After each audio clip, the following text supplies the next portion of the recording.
हमनी के संस्कृति, हमनी के संस्कार सदा रहे हमनी के साथ। भारत के महान ग्रंथ और काव्य सब के संपूर्ण संकलन सब्सक्राइब करें तिलक।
बस्ती वालन वासुदेव पांडरक के आज्ञा के विरोध कैले बाड़न।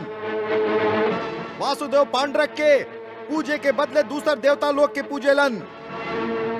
इनका एक दंड जरूर मिले के चाहिए।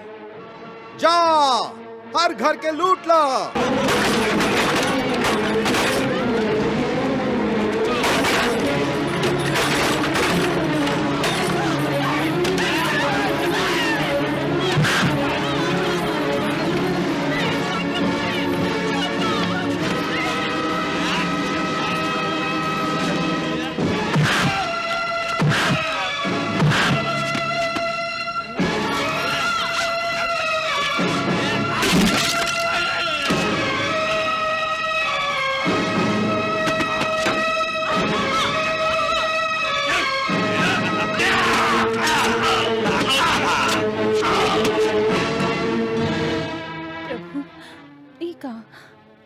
पांडरक अपना आप के वासुदेव कहेला, आपन भगवान होके के घोषणा करेला और आपन ही प्रजा पर एक खातिर अत्याचार करेला कि वो ओकर आज्ञा के विरुद्ध श्री राम और सीता माई की पूजा करेलन। हाँ देवी, हम देख रहा हैं, सब देख रहा हैं और इहो देख रहा हैं क्यों के तरह ईश्वर पर श्रद्धा रखे वालन के परीक्षा में डाल रहा हूं।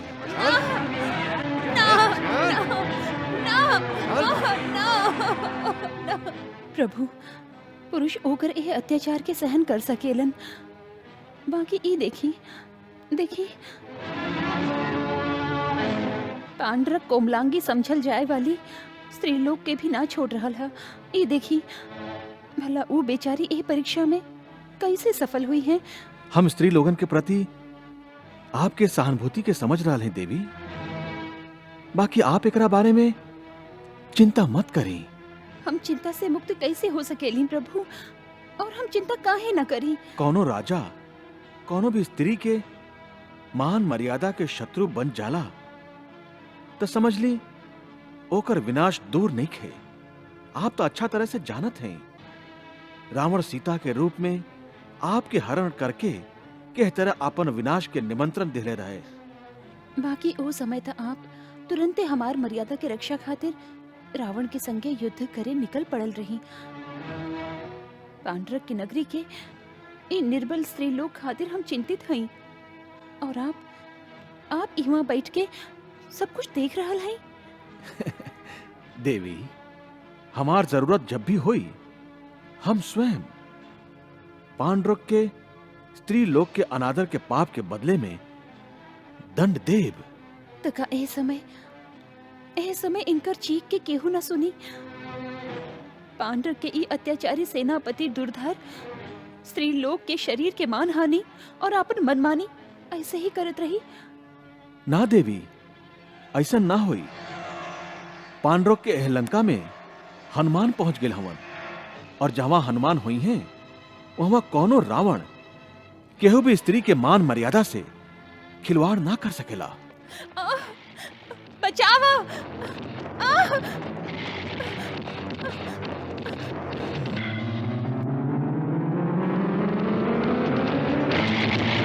बचावा!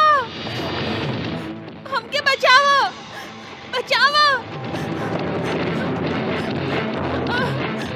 हमके बचावा! दीदी! बचावा! बचावा! हनुमान जी, हमार दीदी के बचा ली ही। बचावा! कोई हमके बचावा! हमके बचावा! दीदी! बचावा! बचावा!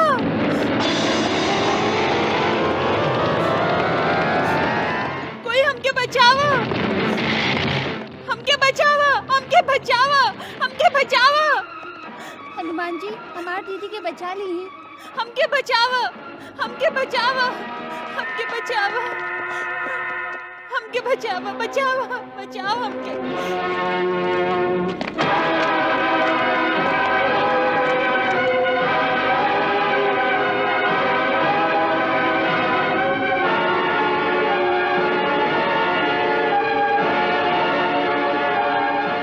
सैनिक लोग, पकड़ लाई सुंदरी के। ठहरा! ए अत्याचारी दानव, ए नारी के केहू हाथ न लगाई। हे ब्राह्मण, तू बूढ़ हो चुकल बाड़ा, पहले आपन प्राण के चिंता करा। ए उम्र में तू ई सुंदरी के का करबा? हे उन्वत दानव, का तो के शिक्षा ना मिलन कि पराया स्त्री माई के समान हो खेली, देवी हो खेली, और उनकर पूजा कई जाला। हाँ, ई तू ठीक कहला कि स्त्री के पूजा कइल जाला। हमू तो यह सुंदर स्त्री के आपन मन मंदिर में बैठा के एकर सुंदरता के पूजा कइल चाहत हैं। फिर तू हमके रोक काहे रहल बाड़ा? तू ऐसे ना मनबा, लगाता हमके अपन बल के प्रयोग कर ही के पड़ी।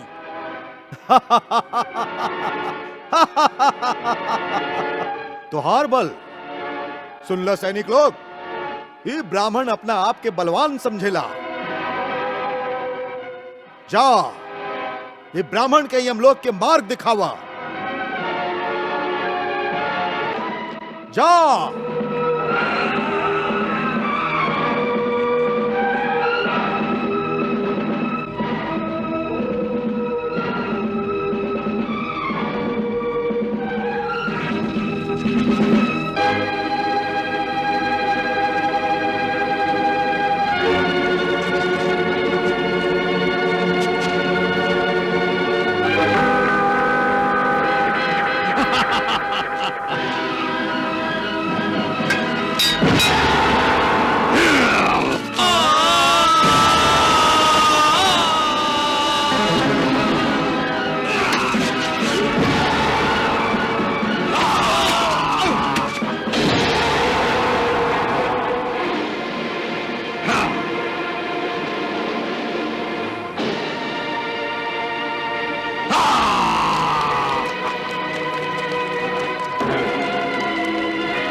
जय श्री राम। ओ तो तू मायावी भी बाड़ा।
जय श्री राम।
पवन पुत्र हनुमान की जय।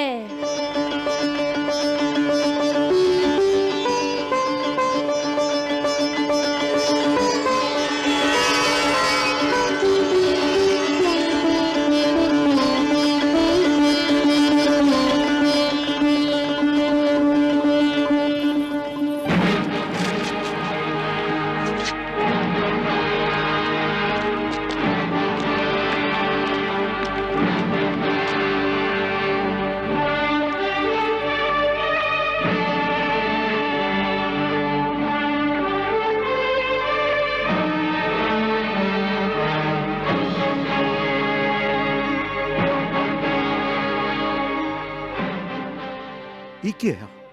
केकर लाश है? यहाँ कहाँ से आईली? हाँ, अरे देखा ई के है? हाँ,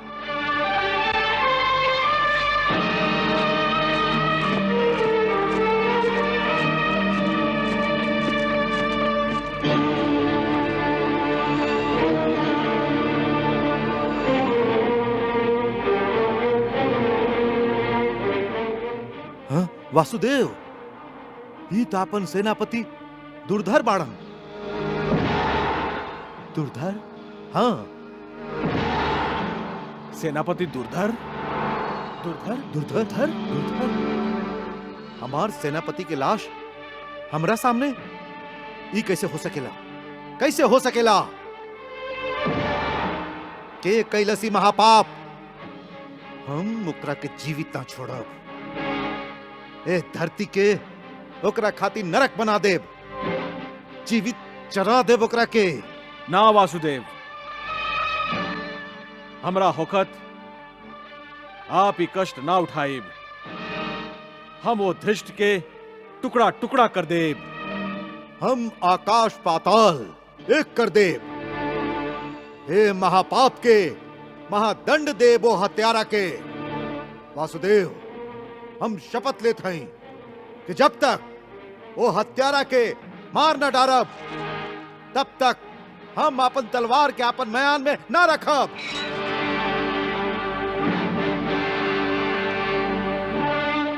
हाँ हाँ, हम सभे वासुदेव के शपथ लेत हई कि हम ओके मार के ओकर मुड़ी के वासुदेव के चरण में डाल देब। हाँ हाँ, हमने शपथ लेत हई, हमने शपथ लेत हई, हमने शपथ लेत हई, हमने शपथ लेत हई, शपथ लेत हई, हमने के शपथ लेत हई।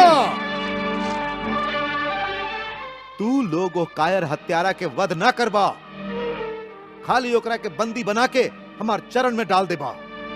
हम स्वयं अपन हाथ से ओकर टुकड़ा टुकड़ा कर देब। हाँ, टुकड़ा टुकड़ा कर देब। जे आज्ञा वासुदेव।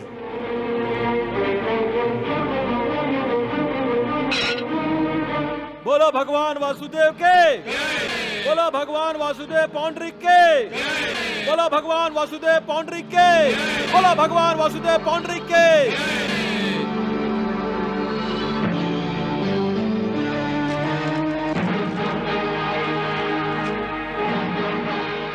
केकरा दंड देब आप? केकर हत्या करब? के बाऊ का आप जानत भी हैं? दुर्धर के हत्यारा तो अज्ञात ह। आप सभे बेकारे हवा में तलवार चला रहल हैं। यह तो हम जानल चाहत हई कि के हौ धृष्ट, वो कायर जे चोरी चोरी छल से एगो योद्धा के हत्या कैलस और अब मुंह छिपैले बैठल हा। के हौ?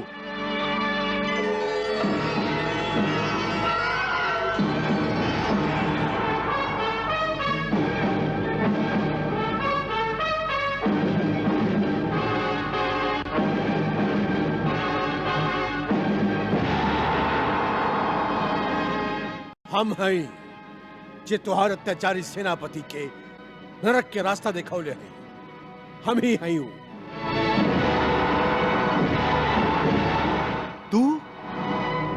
तू हमार सेनापति के हत्या कैला? तू दुर्धर के हत्या कैला? असंभव। तू तो एगो बूढ़ निर्बल मनुष्य बाड़ा जी आपन कपकपात हाथ से भोजन के निवाला तक ना उठा सकेला। युद्ध खातिर शस्त्र का उठाई। ई कोनो पागल बूढ़ा लागता, यहाँ कैसे आ गईल? सैनिक लोग, ये पागल बूढ़ा के बंदी बना ला।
ई तो बहुत शक्तिशाली हा, जरूर कोनो मायावी होई। हे ब्राह्मण, जल्दी बतावा तू के बाड़ा और एक काम आया रचले बाड़ा तू। बतावा के बाड़ा तू? हाँ, हे बहुरूपिया पाउंडरक, हम हिमा अपन पहचान बतावे नहीं आइल, बल्कि ये बतावे आइल हई कि तू के बाड़ा। हम तो के तुहार असली छवि दिखावे आइल हई। हम तुहार स्वांग, तुहार ढोंग और तोरे न्याय के भांडा फोड़े आइल हई। तू अपना आप के वासुदेव कहेला, भगवान कहावेला। वासुदेव और भगवान कहावे खातिर तू चापलूसन के सेना खड़ा कैले बाड़ा, जो खाली तुहार सिखावल गई भाषा बोलेलन। वासुदेव, ये का अनाप शनाप बोल रहल हा? आप आज्ञा दही, हम अबही एकर माथा उड़ा देत हई। रुक जाओ हुए पौंडर के बोली बोले वाला तोता। तू चाहे और केहू भी एक कदम भी आगे बढ़ाई के मूर्खता कैला तो तोहार भी वह परिणाम होई जे तोहार सेना के भाई।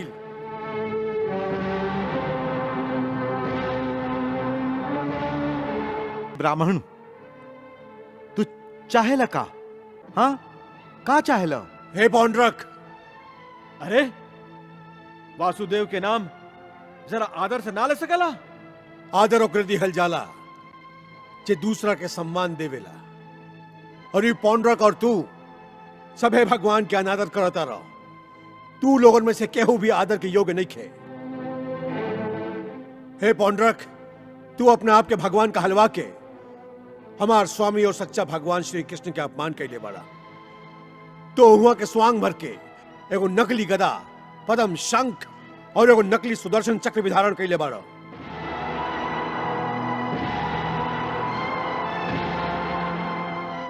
हम तो हमके चेतावनी देवे आइल हई कि तू आपन ये नाटक बंद करा और अपना राज्य में स्त्री लोग के अनादर कैल छोड़ दा और धर्म के रास्ता पर आ जा। न तो तुहारे नाटक के संगे संगे तुहारे राजमहल के भी नष्ट कर दे, जकर तू नाटक घर बना के रख ले बड़ा। हे ब्राह्मण, का आप आपन परिचय न देव? आप आपन नाम न बताई? देवी, इन नास्तिक लोग के बीच में हम अपन परिचय दिहल ना चाहत रही, बाकी आपके बात हम टाल ना सकीले। हमार नाम हनुमान है, पवन पुत्र हनुमान। हनुमान? हनुमान? हनुमान? हनुमान? उहे जे लंका में सीता मैया के सम्मान के रक्षा कैले रहन? हाँ, वो हमार सौभाग्य रहे और ये हमार दुर्भाग्य रहे कि हम ओह युग के रावण के वध ना कर सके। बाकी हमके खुशी है कि हम एह युग के रावण के एगो चेला के वध कैली। प्रणाम। महारानी तारा, तू एकरा के प्रणाम करता रू? ई मायावी झूठ बोल रहल हा। ई हनुमान हो ही ना सकेला। हनुमान तो त्रेता युग में रहन और अब द्वापर युग चल रहल हा। का केहू हजारों बरिस तक जीवित रह सकेला? ना, हाँ ना। जिनका श्री राम चिरंजीवी होवे के आशीर्वाद देले होके, वो हजारों बरिस तक का, लाखों बरिस तक जी सकेलन। बाकी ये हनुमान हो ही न सकेला। यदि ये हनुमान है तो एकर पूछ कहवा है? कहवा है एकर पूछ? हाँ, कहवा? हम अपन पूंछ से बड़ बड़ दानवन के और राक्षसन के विनाश कैले हई। एकर नवीनतम प्रमाण तोरा सामने है।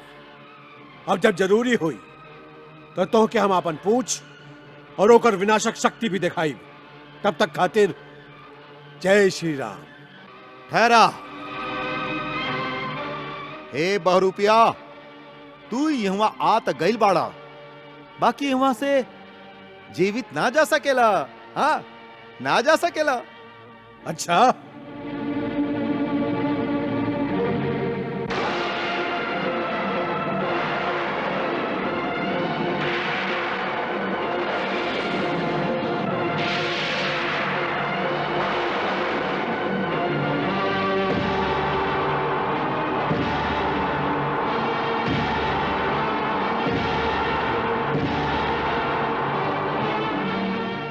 कृष्णा